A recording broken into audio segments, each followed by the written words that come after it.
देखिए जनाब, O level की फिजिक्स में हम टॉपिक पढ़ रहे हैं स्पेसिफिक हीट कैपेसिटी और स्पेसिफिक लेटेंट हीट। लेकिन उसके क्वेश्चन जो पेपर में आते हैं वो इतने सिंपल वे में तो नहीं आते। तो जरा देखिए इस क्वेश्चन को। ये क्वेश्चन है मई जून 2004 के पेपर का। और इस पेपर के क्वेश्चन को अगर हम देखें, पेपर 2 होता था जून 2004। तो ये उसका जनाब क्वेश्चन नंबर 10 है। इस क्वेश्चन नंबर 10 के फर्स्ट पार्ट में कह रहे हैं कि जनाब हमने इस ऑब्जेक्ट की ना डेंसिटी निकालनी है। तो डेंसिटी निकालने का उन्होंने पूरा क्वेश्चन दिया हुआ है, लेकिन अभी हम क्लास डेंसिटी की नहीं कर रहे, हमारा पूरा सवाल थर्मल पर है। तो थर्मल फिजिक्स में बेटा देखिए हो ये रहा है कि इस मेटल के ब्लॉक को, ठीक है जनाब, इन्होंने गर्म करना शुरू किया है। और जब गर्म करना शुरू किया तो एक्स एक्सिस के ऊपर टाइम रखा है गर्म करने का, वाई एक्सिस के ऊपर टेम्परेचर रखा है। ठीक है जनाब। तो बेटा समी आप मुझे बताएंगे कि 0 सेकंड से लेकर 600 सेकंड तक आप देखें टेम्परेचर इंक्रीज हो रहा है। ठीक है जनाब, 0 सेकंड से लेके, हाँ, टेम्परेचर बढ़ रहा है। लेकिन क्वेश्चन यार ये है कि बताइए 600 से 1000 सेकंड तक बताइए क्या हो रहा है, व्हाट हैपन्स बिटवीन 600 टू 1000। आप बता सकते हैं बेटा समी कि यहां से यहां तक क्या हो रहा है? टेम्परेचर रुका हुआ है। और अगर टेम्परेचर, हाँ हाँ बोलिए। नहीं, टेम्परेचर अगर रुका हुआ है तो टेम्परेचर नहीं, वो तो है, लेकिन पूछ रहा हूँ जो कांस्टेंट है उसमें हो क्या रहा है, क्या हो रहा होगा इस टाइम के ऊपर। तो इसका आंसर है सर, इस टाइम के ऊपर वो जो मेटल की रॉड है ना, वो मेल्ट हो रही होगी। तो आप कह सकते हैं कि 600 से 1000 सेकंड तक का जो टाइम है, इट इज मेल्टिंग प्रोसेस। इस टाइम के ऊपर बेटा रॉड में क्या हो रही होगी? मेल्टिंग हो रही होगी। मेल्टिंग का मतलब जो सॉलिड रॉड है बेटा वो पिघल कर क्या बन रही होगी? लिक्विड में कन्वर्ट हो रही होगी। ठीक, पहला पार्ट तो ये था। दूसरा पार्ट बेटा ये है कि बताइए 0 सेकंड से 1000 तक, ठीक है, हम जितनी भी हीट दे रहे हैं उस हीट से मॉलिक्यूल्स में क्या इफेक्ट आ रहा होगा।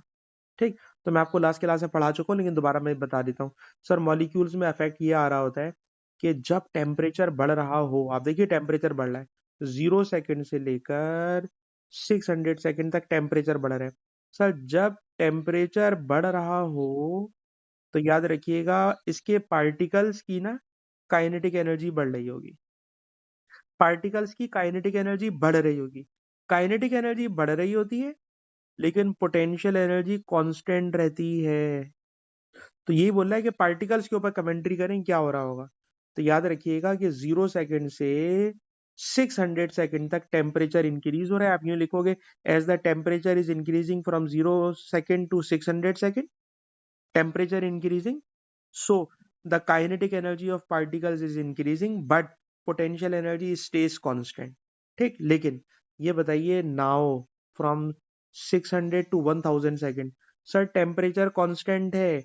अगर टेम्परेचर कांस्टेंट है, टेम्परेचर अब नहीं बढ़ रहा। If temperature constant, then kinetic energy will also be constant. Temperature नहीं बढ़ रहा, काइनेटिक एनर्जी नहीं बढ़ रही। और सर अगर काइनेटिक एनर्जी नहीं बढ़ रही तो पार्टिकल्स के दरमियान सर सेपरेशन बढ़ रही होगी। पार्टिकल्स के दरमियान सेपरेशन बढ़ रही होगी।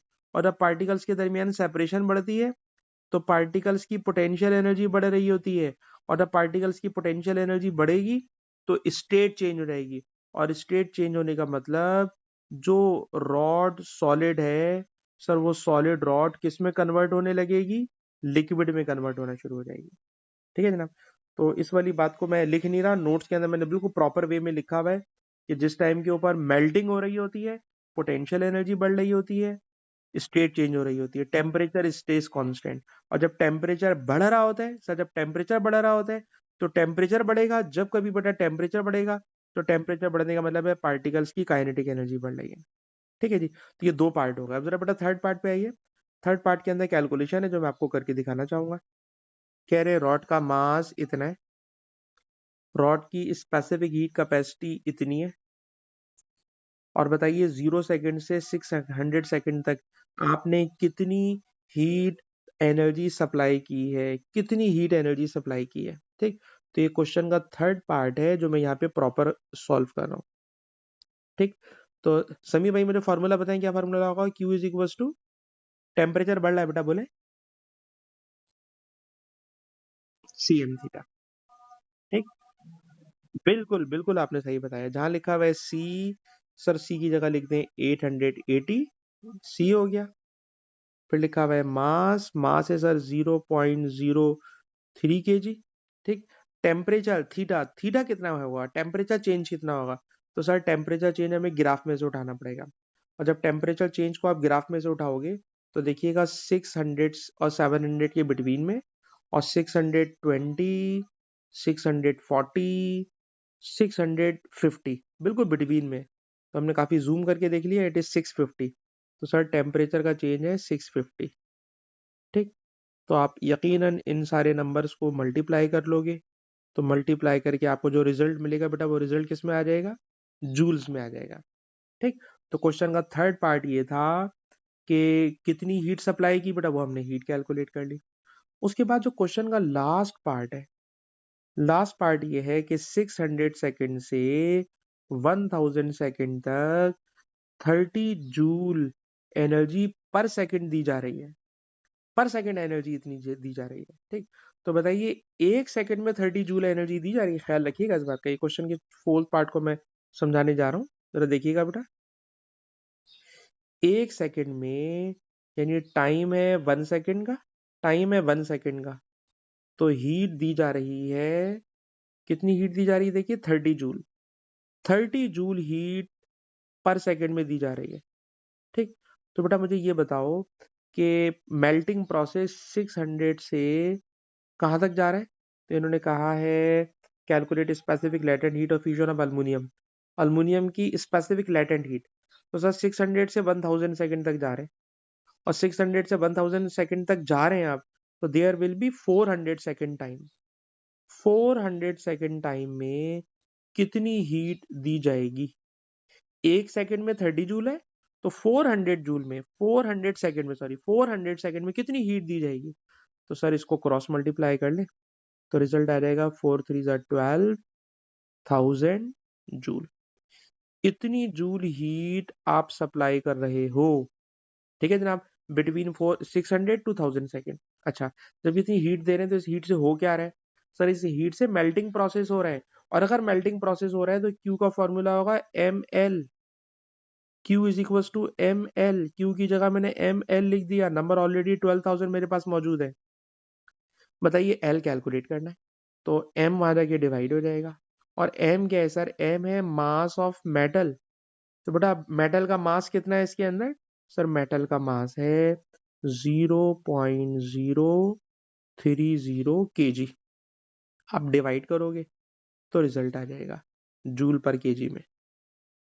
ठीक है जनाब, तो ये क्वेश्चन मैंने कंप्लीटली सॉल्व कर लिया। इसकी पीडीएफ फाइल भी क्लास के बाद भेज दूंगा, और रिकॉर्डिंग भी इंशाल्लाह आपको दे दूंगा। तो ये क्वेश्चन हमने पूरा का पूरा कंप्लीटली सॉल्व कर लिया है।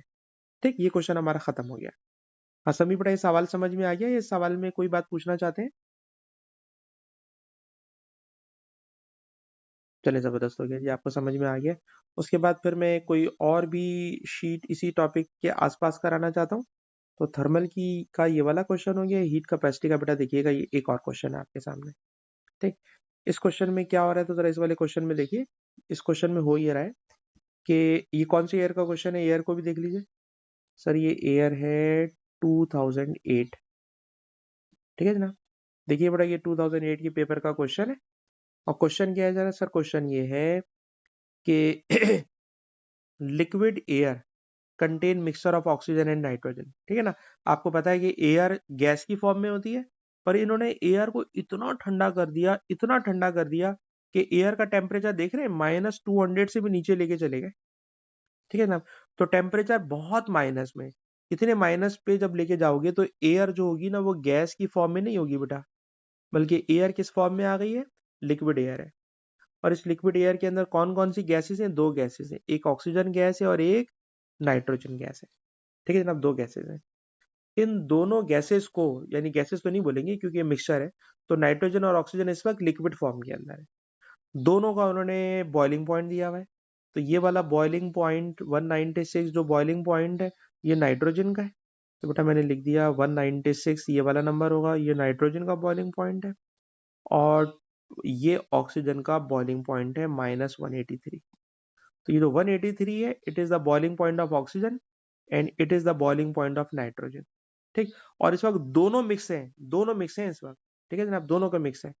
अच्छा जी, कह रहे हैं जनाब इस सैंपल को, ठीक है, हमने गर्म करना शुरू कर दिया। टेम्परेचर अभी -200 है।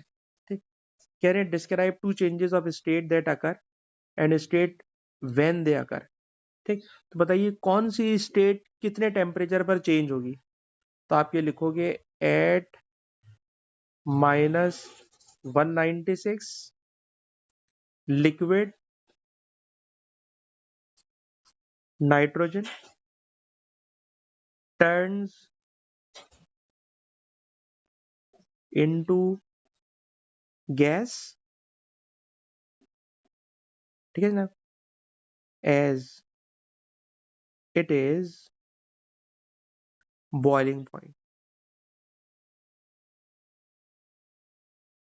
ठीक है ना, -1 सेंटीग्रेड पर नाइट्रोजन बॉयल होने लगेगी। और जब नाइट्रोजन बॉयल होने लगेगी तो लिक्विड नाइट्रोजन कन्वर्ट हो जाएगी किसके अंदर, गैस के अंदर। अच्छा जी, उसके बाद और ऊपर चले तो ऑक्सीजन का बॉइलिंग पॉइंट कितना दिया हुआ है -183। तो आप सेम सेंटेंस लिखेंगे ऑक्सीजन के लिए और लिखेंगे जनाब -183 सेंटीग्रेड पर जो लिक्विड ऑक्सीजन है, ठीक है जनाब, वो कन्वर्ट हो जाएगी गैस में। और बाकी को मैं डॉट डॉट डॉट लिख रहा हूँ तो आप समझ ही जाएंगे क्या कहना चाह रहा हूँ। ठीक है जनाब, तो दो स्टेट चेंज हो रही है। -196 पे नाइट्रोजन की स्टेट चेंज हो रही है, 183 के ऊपर ऑक्सीजन की स्टेट चेंज हो रही है। ठीक है जी। अच्छा, अब क्वेश्चन को हम आगे बढ़ाते हैं। जब क्वेश्चन को बेटा हम आगे बढ़ाते हैं तो गौर से देखिएगा, क्वेश्चन के अंदर ये कह रहे हैं कि लिक्विड एयर में ऑक्सीजन 200 ग्राम है और नाइट्रोजन 800 ग्राम है। ठीक। और दोनों की उन्होंने दी है स्पेसिफिक हीट कैपेसिटी। और याद रहे स्पेसिफिक हीट कैपेसिटी जब लगाते हैं जब टेम्परेचर बढ़ रहा होता है। स्पेसिफिक हीट कैपेसिटी नाइट्रोजन की भी दी हुई है और ऑक्सीजन की भी दी हुई है। ठीक। कह रहे हैं कैलकुलेट थर्मल एनर्जी, कितनी हीट चाहिए होगी। और गर्म कर रहे हो -205 से, सॉरी हाँ -205 से -196 तक। ठीक है, -205 से 196 तक। यानी जो हमारा क्वेश्चन है वो सिर्फ यहाँ से यहाँ तक वाला है, ख्याल रखिएगा। ये वाला पोर्शन है हमारे क्वेश्चन का भी। जो क्वेश्चन का बी पार्ट है बेटा, क्वेश्चन का जो बी पार्ट है वो सिर्फ रेड वाले पोर्शन के लिए। रेड पोर्शन के बाद स्टेट चेंज हो रही है वो नहीं पूछ रहा आपसे, खाली रेड पोर्शन के लिए। तो जरा देखिएगा, कह रहे जनाब सर फॉर्मूला होता है Q is equal to CM theta. और ये CM थीटा नाइट्रोजन के लिए भी होगा और CM थीटा ये बेटा ऑक्सीजन के लिए होगा। ठीक है ना, तो दो मरतबा मैंने CM थीटा लिख दिया। अब CM थीटा पहले नाइट्रोजन की बात कर लें। तो सर नाइट्रोजन का C है, नाइट्रोजन का 2, नाइट्रोजन का मास 800। थीटा, सर थीटा टेम्परेचर का चेंज। टेम्परेचर के चेंज के लिए आप क्या करोगे कि -196 में से माइनस करोगे 205। ठीक है जनाब, तो -196 प्लस 205। ठीक है जनाब, तो साफ नजर आ रहा है कि सर जो चेंज आएगा ना वो 9 सेंटीग्रेड का चेंज है। ठीक है जनाब, कितना चेंज आ रहा है जनाब, 9 सेंटीग्रेड का चेंज आ रहा है। तो थीटा हो गया जी 9। ये नाइट्रोजन के लिए हीट हो गई। अब इधर आ जाए ऑक्सीजन के लिए। सर ऑक्सीजन का जो C है वो है 1.7, ऑक्सीजन का मास है 200 और ऑक्सीजन का थीटा है 9। ठीक।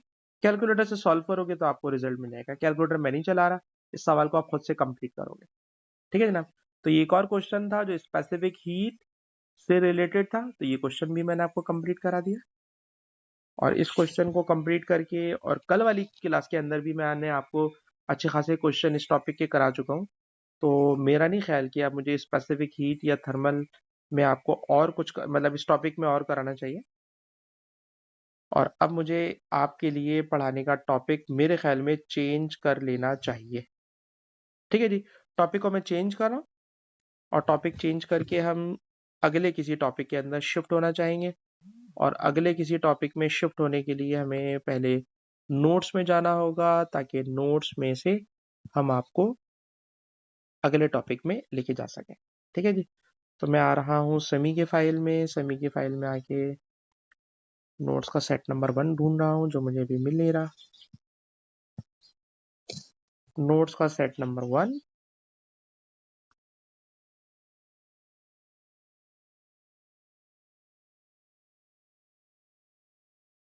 ये रहा चीज, नोट्स का सेट नंबर 1। ठीक।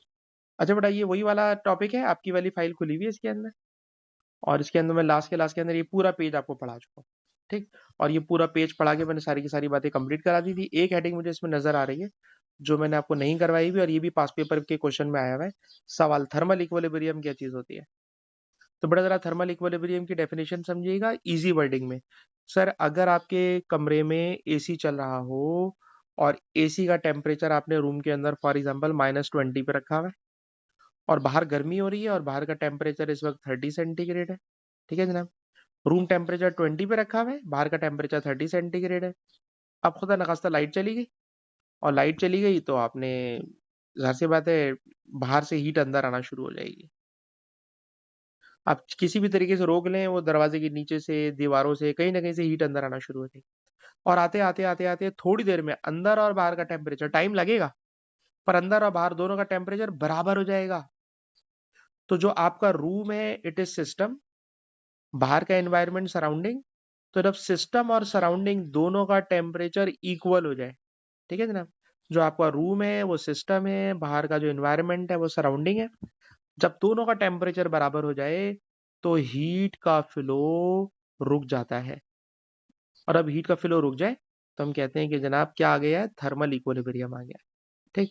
तो थर्मल इक्विलिब्रियम का मतलब जब दो बॉडीज का टेम्परेचर बराबर हो जाए, हीट का फ्लो स्टॉप हो जाए, it is called thermal equilibrium. इसी तरह जब हम स्विमिंग पूल में उतरते हैं तो पानी में जैसे ही हम एंटर होते हैं हमें हल्की सी सर्दी लगती है, क्योंकि हमारी बॉडी का टेम्परेचर और पानी के टेम्परेचर में डिफरेंस होता है। लेकिन कुछ देर में हमारी बॉडी अपने बॉडी के टेम्परेचर को ऐसा सेट कर लेती है कि हमारी बॉडी, स्किन और पानी का टेम्परेचर थर्मल इक्विलिब्रियम में आ जाता है। तो फिर हमें वो पानी ठंडा नहीं लगता, क्योंकि वो थर्मल इक्विलिब्रियम में आ जाता है। अच्छा जनाब, तो ये वाली बात लास्ट क्लास में रह गई थी जो मैंने कंप्लीट कर ली। ठीक। अब हम आज की क्लास का नया टॉपिक को स्टार्ट करना चाहते हैं, और आज की क्लास का नया टॉपिक का नाम है transfer of thermal energy. Heading है जी, ट्रांसफर ऑफ थर्मल एनर्जी।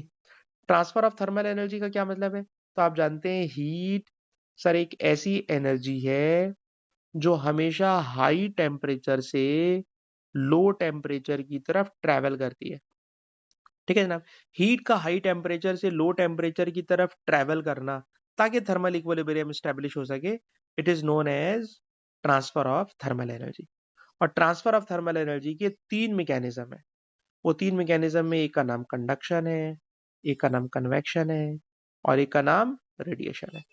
तो चलें जी, स्टार्ट करते हैं कंडक्शन से। कंडक्शन में क्या होता है, तो जरा कंडक्शन को अगर बहुत आसान करके पढ़ाना हो तो लोग कह देते हैं कि सॉलिड बॉडी में जब हीट एक जगह से दूसरी जगह जाती है इट इज कॉल्ड कंडक्शन। बात चल जाएगी, लेकिन ज्यादा बेहतर इसकी स्टेटमेंट ये बनेगी, क्योंकि कंडक्शन लिक्विड और गैसेस में भी होती है, बहुत पुअर होती है लेकिन होती उनमें भी है। इसलिए इस मेथड को सिर्फ सॉलिड के साथ फिक्स कर देना ये जुल्म हो जाएगा।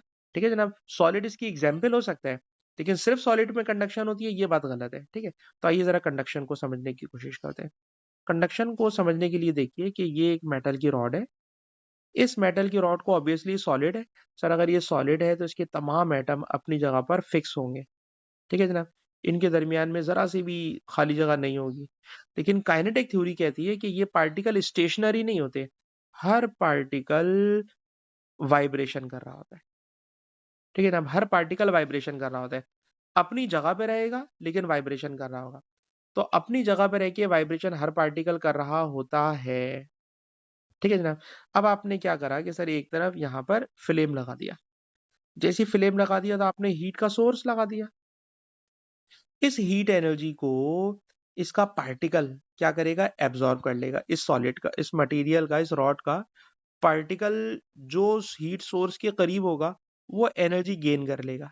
जैसे एनर्जी गेन करेगा ना तो उसकी वाइब्रेशन फास्ट हो जाएगी, इस पार्टिकल की वाइब्रेशन फास्ट हो जाएगी और ये पार्टिकल टकराने लगेगा अपने बराबर वाले कम एनर्जी वाले पार्टिकल्स के साथ।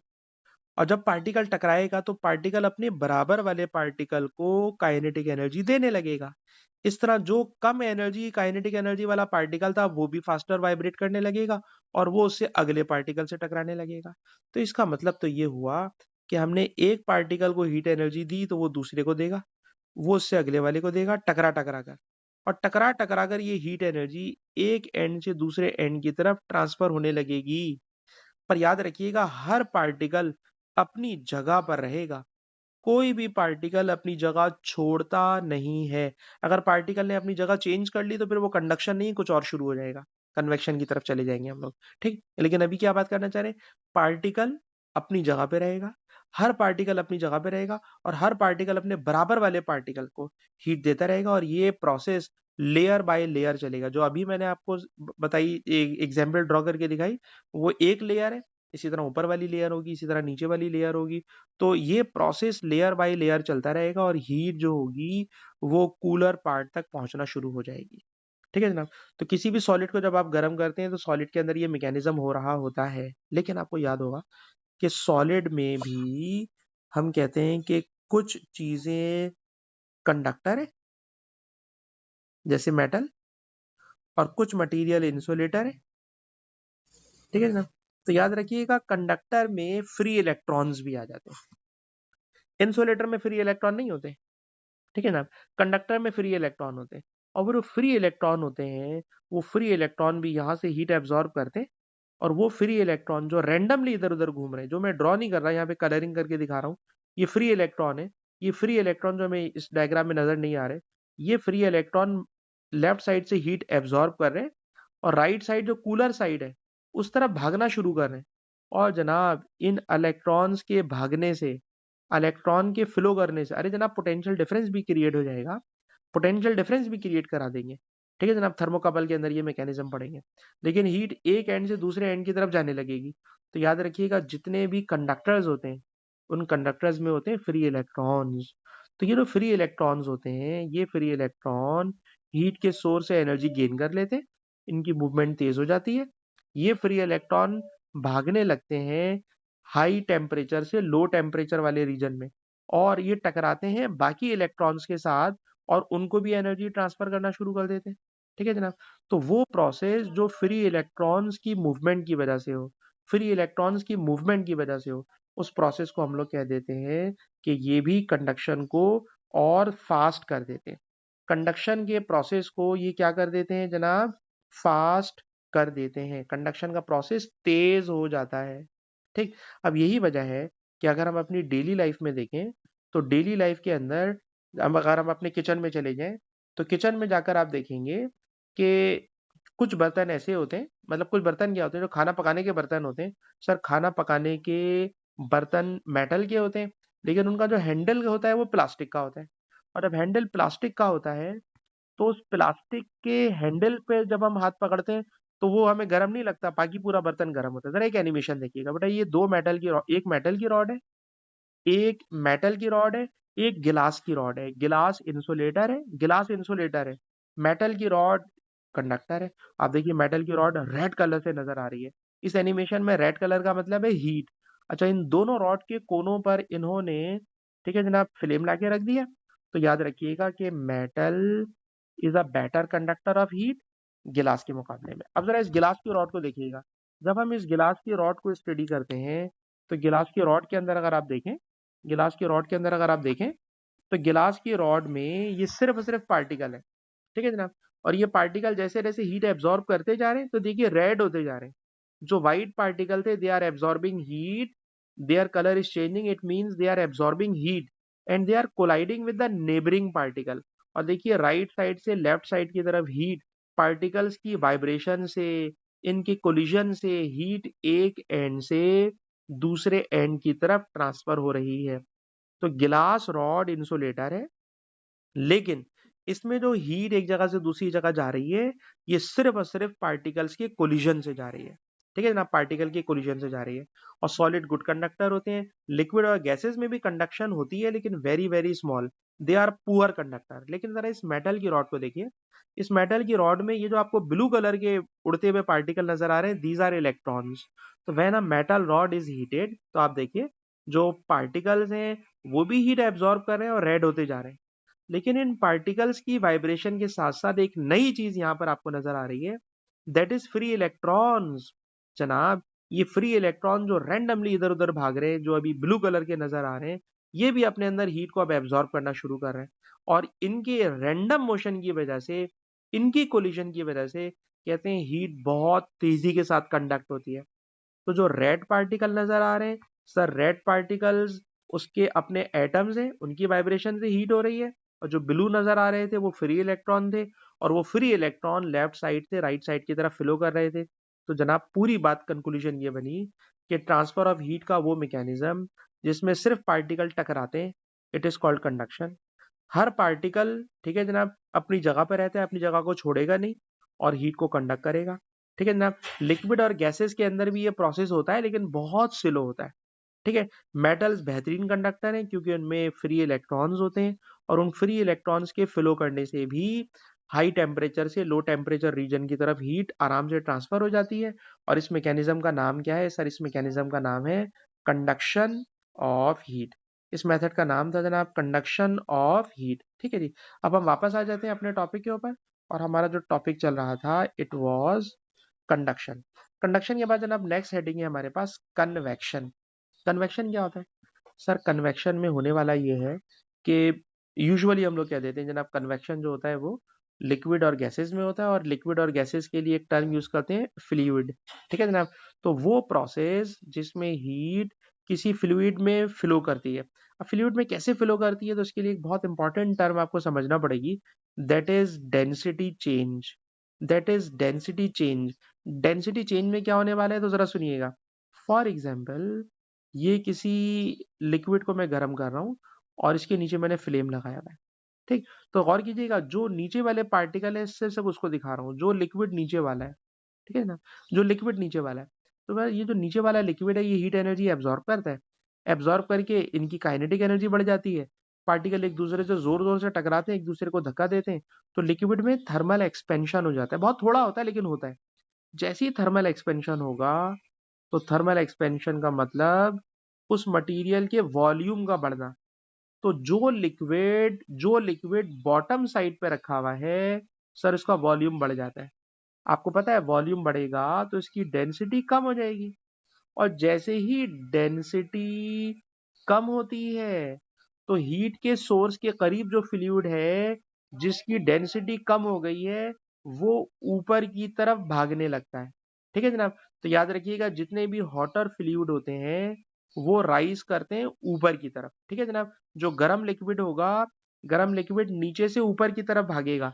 अगर आप किसी बर्तन में हीटर रख दें, पानी में हीटर डाल दें और इलेक्ट्रिकल हीटर रख दें और इसको गर्म करें, तो हीटर रखा हुआ नीचे होता है, लेकिन आप नोट कीजिएगा कि पानी ऊपर का गर्म हो रहा होता है। क्यों सर? नीचे से जितना पानी गर्म होता है वो सारा का सारा गर्म पानी नीचे से ऊपर आ जाता है। गर्म पानी, गर्म एयर नीचे से ऊपर आ जाती है, और ऊपर वाला जो पानी है जो ठंडा है, वो जाहिर सी बात है उसकी डेंसिटी इसके मुकाबले में ज्यादा है, तो वो नीचे आ जाती है। या यूं समझ लेना कि अगर आपने एसी लगाया हुआ है, कूलिंग कर रहे हैं, तो एसी हमेशा रूम में ऊपर की तरफ लगाते हैं। जब एसी ऊपर की तरफ लगाते हैं तो वो ऊपर की हवा को ठंडा कर देता है।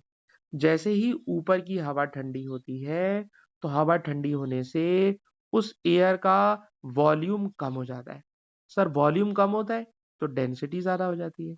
डेंसिटी ज्यादा हो जाती है तो जो कूल एयर है वो भारी हो जाती है, और जब वो भारी हो जाती है तो वो मूव करने लगती है नीचे की तरफ। तो ठंडी हवा हमेशा नीचे की तरफ भागेगी। ठीक है जनाब, ठंडी हवा हमेशा नीचे की तरफ भागेगी।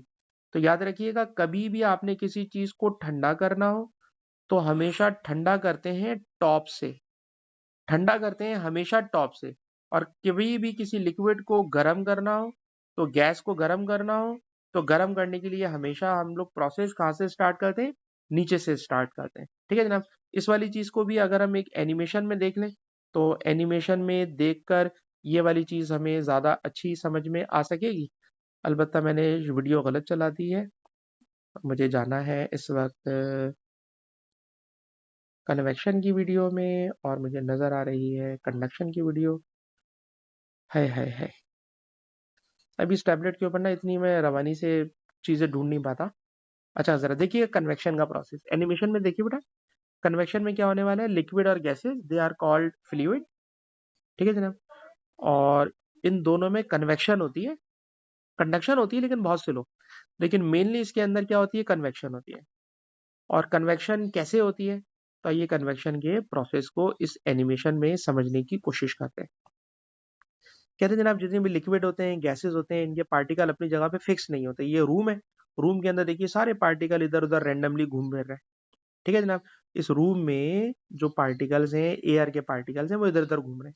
ये जनाब नीचे किसी ने फ्लेम जला दिया, जैसे ही फ्लेम जलेगा तो आप देखिए पार्टिकल्स का जो कलर चेंज हो रहा है, एयर के पार्टिकल रेड होते जा रहे हैं।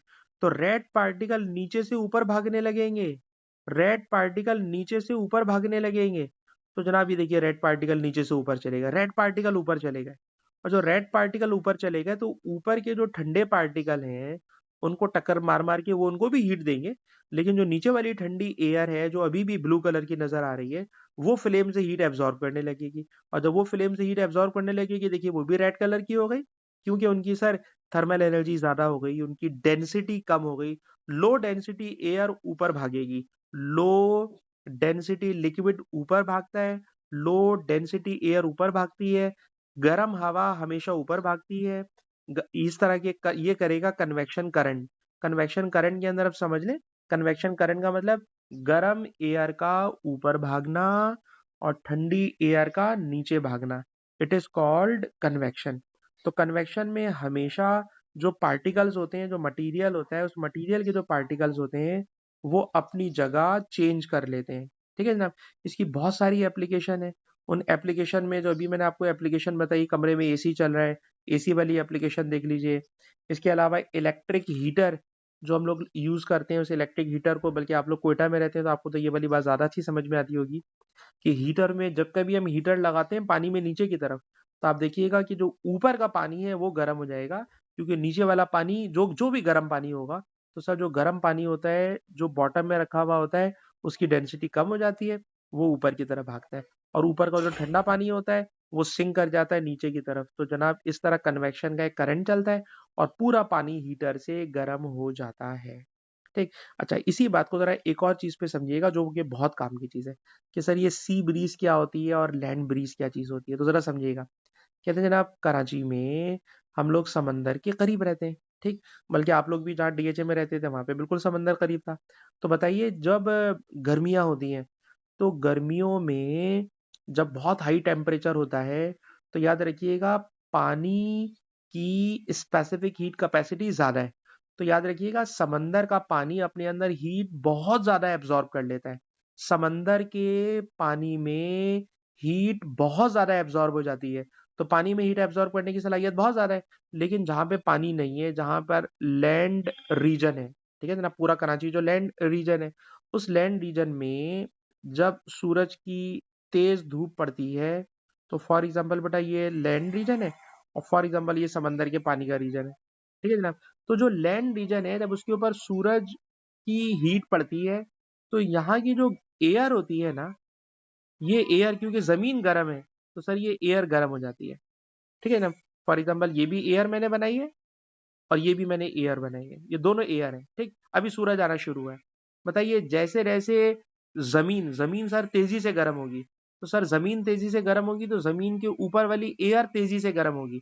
और जब तेजी से गर्म होगी तो ये एयर चली जाती है ऊपर, सर ये गर्म एयर चली जाती है ऊपर, ठीक है जनाब। तो ये गर्म एयर ऊपर चली गई और जनाब यहाँ पर लैंड रीजन में हवा का लो प्रेशर क्रिएट हो जाता है, क्योंकि गर्म हवा ऊपर चली गई है, ठीक है जनाब।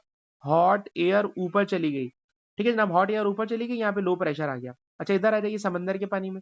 सर समंदर का जो पानी है ना, पानी ने अपने अंदर इतनी ज्यादा हीट एब्जॉर्ब कर ली है कि इससे ऊपर वाली एयर गर्म नहीं होती, ये वाली एयर गर्म नहीं होती, क्योंकि सारी की सारी हीट तो पानी एब्जॉर्ब कर रहा है। पानी अपने अंदर हीट एब्जॉर्ब करे जा रहा है, करे जा रहा है, करे जा रहा है, तो जो एयर है ऊपर वाली, ये ऊपर वाली एयर जो होती है ये जनाब ठंडी एयर होती है, लिहाजा ये ऊपर नहीं भागती। तो ठंडी एयर समंदर के पानी के करीब रहती है और लैंड रीजन में गर्म एयर ऊपर चली जाती है। तो यहाँ पे लो प्रेशर आ गया और यहाँ पर एयर बहुत सारी मौजूद है, तो ये एयर का हाई प्रेशर है। तो हाई प्रेशर से लो प्रेशर की तरफ एयर भागती है और जब एयर भागती है तो ठंडी हवाएं समंदर के पानी के ऊपर से जो ठंडी हवाएं होती हैं सर, वो ठंडी हवाएं हमारे शहर कराची की तरफ आ जाती हैं और कराची के टेम्परेचर को नॉर्मल कर देती हैं। तो कराची में ना तो कभी एक्सट्रीम सर्दी होगी ना एक्सट्रीम गर्मी होगी, क्योंकि ये वाला प्रोसेस है ना सी ब्रीज और लैंड ब्रीज का, इसकी वजह से टेम्परेचर मेंटेन रहता है। ठीक है जनाब, लैंड ब्रीज का प्रोसेस भी इसी तरह इसको रिवर्स वे में समझ लीजिएगा, आप पढ़ेंगे तो आपको समझ में आएगा। जरा जल्दी से आखिरी प्रोसेस पर आ जाएं ताकि मैं इस टॉपिक को कंप्लीट कर लूं। The last method is radiation. पहला मेथड मैंने पढ़ाया कंडक्शन, दूसरा मेथड बेटा मैंने पढ़ाया convection, and now the last one is radiation. Radiation में क्या होने वाला है, तो मैंने आपको वेव में पढ़ाया है कि एक टाइप की वेव होती है जिसको बोलते हैं electromagnetic wave. Sir, electromagnetic wave वो वेव होती है जिसे ट्रांसफर करने के लिए मीडियम की जरूरत नहीं होती। वो वेव जिसे ट्रांसफर होने के लिए मीडियम की जरूरत नहीं होती, it is called electromagnetic wave. तो इलेक्ट्रोमैग्नेटिक वेव को जरा यूं समझिए कि जो हमारा सूरज है, ठीक है जनाब, और जो हमारी जमीन है, तो सूरज और जमीन के दरमियान में आपको पता है जनाब कोई मीडियम नहीं है, वैक्यूम है। ठीक है ना, वैक्यूम है, कोई मीडियम नहीं है। तो सूरज से जो हीट पैदा होती है उसी हीट से हमारी जमीन के टेम्परेचर के ऊपर सारे के सारे मौसम बनते हैं। तो वो जो हीट है सूरज से जमीन तक वो कैसे आ रही है, बीच में कोई मीडियम नहीं है, कोई मीडियम नहीं है। सिर्फ सूरज से जमीन तक कोई मीडियम नहीं है, सिर्फ थोड़ा इतना सा रीजन होगा जो यहाँ पर एटमॉस्फेयर है बस, बाकी तो सारी की सारी जो स्पेस है वो खाली पड़ी हुई है। तो सूरज से जमीन तक जो हीट एनर्जी ट्रांसफर होती है वो बाय इलेक्ट्रोमैग्नेटिक वेव्स होती है, इलेक्ट्रोमैग्नेटिक रेडिएशंस के जरिए होती है। और इलेक्ट्रोमैग्नेटिक वेव में भी अगर आपको याद हो तो मैंने आपको एक चीज पढ़ाई हुई है कि जो कलर हमें नजर आते हैं इट इज कॉल्ड विब ग्योर। इस विब ग्योर में जो रेड कलर से नीचे वाली रेडिएशन होती है इसे बोलते हैं इंफ्रारेड। और याद रखिएगा जो इलेक्ट्रोमैग्नेटिक वेव्स होती है ना, ये इलेक्ट्रोमैग्नेटिक वेव्स इंफ्रारेड होती हैं। ये इलेक्ट्रोमैग्नेटिक वेव बेटा कैसी होती हैं, इंफ्रारेड रेडिएशंस होती हैं। तो जनाब ये इंफ्रारेड रेडिएशंस के जरिए सूरज से थर्मल एनर्जी जमीन तक ट्रांसफर हो रही है विदाउट एनी मीडियम। तो इसमें याद करने वाली बात यह है कि हीट के ट्रांसफर का वो मैकेनिज्म जिसमें कोई मीडियम रिक्वायर ना हो और heat energy without any medium, without any medium, ठीक है जनाब, सूरज से जमीन तक ट्रांसफर हो रही है, it is called radiation of heat. और ये जो रेडिएशन ऑफ हीट है ये कितनी चीजों पर डिपेंड करती है सर, ये डिपेंड करती है टेम्परेचर ऑफ ऑब्जेक्ट के टेम्परेचर पर, सब्जेक्ट की ऑब्जेक्ट के सरफेस पर, ऑब्जेक्ट के सरफेस एरिया पर। और इस वाली बात को भी नेक्स्ट क्लास में पढ़ाऊंगा कि जो ब्लैक कलर होता है सर, ये ब्लैक कलर बेहतरीन इमीटर ऑफ हीट भी है और बेहतरीन एब्जॉर्बर ऑफ हीट भी है। ठीक है जनाब, तो ये सारी की सारी चीजें इंशाल्लाह हम अगली क्लास में पढ़ेंगे। अलबत्ता इस वाली बात को जहन में रखिएगा कि सिल्वर कलर, सिल्वर पॉलिश बेहतरीन रिफ्लेक्टर है रेडिएशन का और ब्लैक कलर बेहतरीन एब्जॉर्बर है हीट एनर्जी का।